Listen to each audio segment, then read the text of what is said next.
قولی سورت الرحمن، یہ سورت اپنے مزاج اور مطلب کے اعتبار سے سورتوں کے اس گروپ سے تعلق رکھتی ہے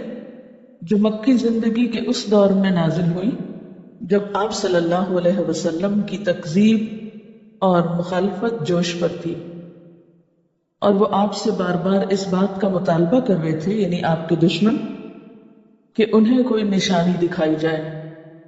کوئی معجزہ دکھایا جائے، اور اگر ان کے مطالبے پر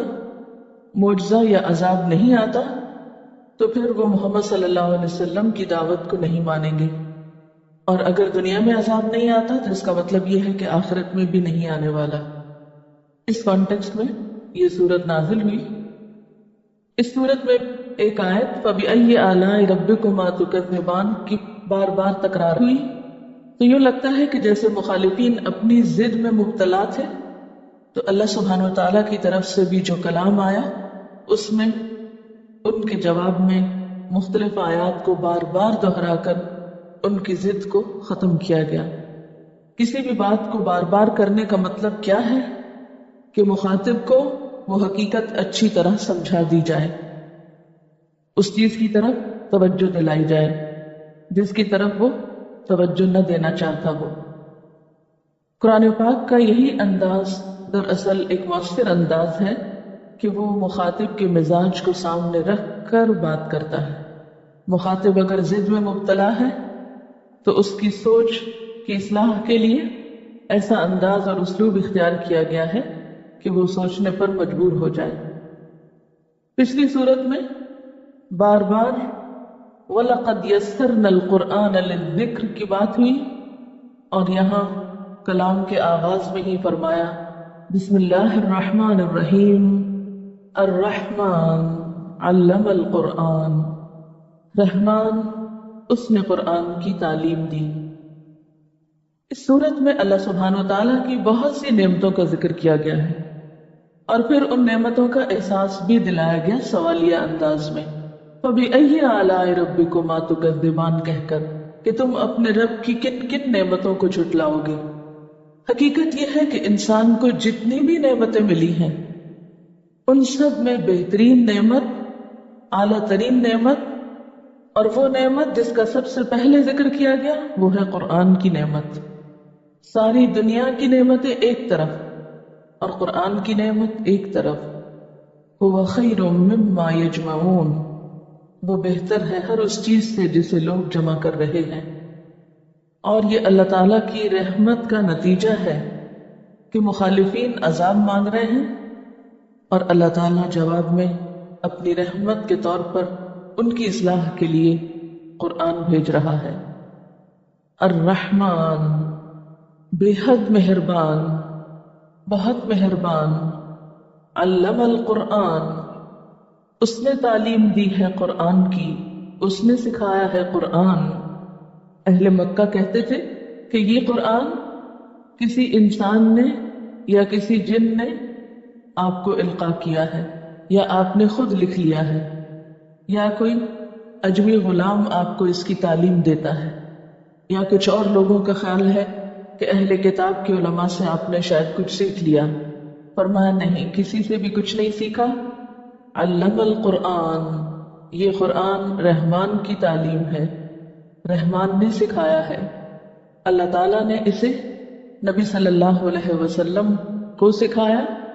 اور بذریعہ جبریل امین سکھایا، جس کا ذکر پیچھے سورت النجم میں گزرا، علمہ شدید القویٰ۔ اور پھر آپ صلی اللہ علیہ وسلم نے صحابہ کرام کو سکھایا، اور اس سے یہ سلسلہ چل نکلا جو آج تک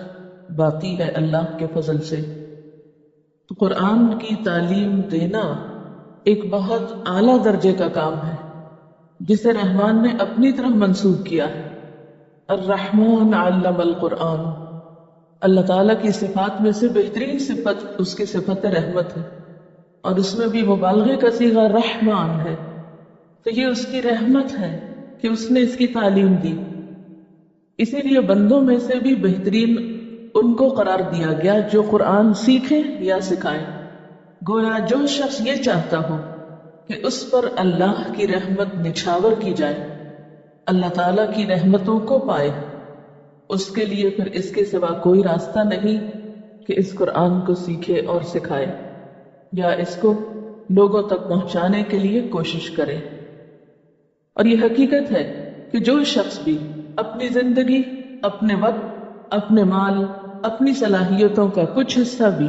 اس کی تعلیم کو عام کرنے میں استعمال کرے گا، اللہ تعالیٰ اس کی ان تمام چیزوں میں برکت پیدا فرمائے گا اور اپنی خاص رحمت سے نوازے گا۔ اور علامہ کا لفظ باب تفعیل سے ہے، جس کے معنی میں آہستہ آہستہ بتدریج ایک چیز دینا ہوتا ہے، یعنی قرآن پاک یک بارگی نہیں اتار دیا گیا بلکہ تھوڑا تھوڑا کر کے اتارا گیا۔ اور ویسے بھی قاعدے کے مطابق باب تفعیل جو ہے یہ متعدی ہوتا ہے، جس کا معنی یہ ہے کہ اس کے پھر دو مفعول ہوں گے۔ پہلا وہ علم جس کو سکھایا جائے، یعنی پہلا مفعول، اور دوسرا وہ شخص جس کو سکھایا جائے۔ تو یہاں پر علم القرآن میں پہلا مفعول تو قرآن ہے، یعنی قرآن کی تعلیم دی، اور دوسرا کیا ہوگا کہ وہ شخص جس کو دی گئی، یعنی رسول اللہ صلی اللہ علیہ وسلم، اور پھر آپ کے ذریعے سب تک یہ ہدایت پہنچائی گئی۔ تو الرحمن علم القرآن، رحمان نے تو ایک خاص طریقے پر قرآن کی تعلیم دی، آہستہ آہستہ سکھایا، لیکن ہم کیا چاہتے ہیں کہ ایک دم بس پورا کر دیا جائے، چاہے سمجھ میں آئے یا نہ آئے، دل میں اترے یا نہ اترے، عمل کا حصہ بنے یا نہ بنے۔ خلق الانسان، اس نے پیدا کیا انسان کو، اس نے انسان کی تخلیق کی، یعنی انسان بندر وغیرہ سے ترقی کر کے، یعنی جانور سے ترقی ارتقا کر کے انسان نہیں بنا، بلکہ انسان جانوروں سے بالکل ایک الگ مخلوق ہے، مستقل مخلوق ہے۔ خلق الانسان، اس نے انسان کی تخلیق کی، یعنی انسان بطور انسان ہی پیدا کیا گیا، پہلے وہ جانور کے طور پہ نہیں پیدا کیا گیا۔ اور یہاں انسان کا لفظ بطور جنس استعمال ہوا ہے، یعنی سب انسان مراد ہے۔ یہاں پر اللہ تعالیٰ کی تخلیق کی صفت کا ذکر کیوں کیا جا رہا ہے؟ اس لیے کہ اللہ تعالیٰ نے جو تعلیم دی ہے قرآن کی، یہ اس وجہ سے دی ہے کہ اس نے انسان کو بنایا، وہ انسان کی حقیقت کو پہچانتا تھا، اس کی ضرورت ہدایت کو بخوبی جانتا تھا، اور اس ضرورت کو پورا کرنے کے لیے اس نے قرآن کی تعلیم دی ہے۔ اور آپ دیکھیے کہ جو خالق ہوتا ہے وہ مالک بھی ہوتا ہے، تو جو مالک ہوتا ہے اس کے ذمے ہوتا ہے کہ مملوک کو کام بتائے کہ اسے کیوں بلایا گیا، کس کام کے لیے بنایا گیا۔ یہ بالکل ایسے ہی ہے جیسے آپ کسی فیکٹری میں ملازمت کریں، تو فیکٹری کے مالک کا ذمہ ہے کہ آپ کو آپ کے کام کی نوعیت بتائے۔ جب بھی کسی کو کسی محکمے میں یا کسی ادارے میں یا کسی دکان پر یا کسی فیکٹری میں مملوک کے طور پر یا کام کے لیے بلایا جاتا ہے ایک امپلائی کے طور پر، تو جو مالک ہوتا ہے اس فیکٹری کا یا بزنس کا، اس کی ذمہ داری صرف یہ نہیں ہوتی کہ لوگوں کو بھرتی کر لے، بلکہ اس کی ذمہ داریوں میں یہ ذمہ داری نہایت اہم ہوتی ہے کہ وہ آنے والوں کو ان کا کام بتائے۔ تو اللہ تعالیٰ نے انسان کو پیدا کیا، وہ انسان کا مالک ہے، انسان اس کے آگے مملوک ہے، لہٰذا یہ اس کی ذمہ داری تھی کہ وہ انسان جیسی مخلوق کو پیدا کر کے عقل دے